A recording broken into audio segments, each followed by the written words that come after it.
Hello everybody, and in today's video I will be teaching you how to change order on Temu app. So let's get started. So the first step you will have to do is to go to Temu and log into your account. Once logged in, on the bottom menu you'll see a Me option. Click on it. Now here at the top you'll see an option for your orders. Click on it. Now here locate the order you would like to modify or change. And if your order is still in the processing phase, you might be able to make some changes.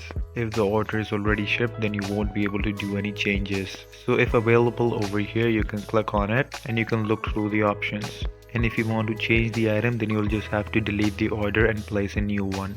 And if you do not see the option to edit your order, then you can go ahead and contact the customer support and provide your details about the changes you would like to have and ask them if it is possible to adjust the order.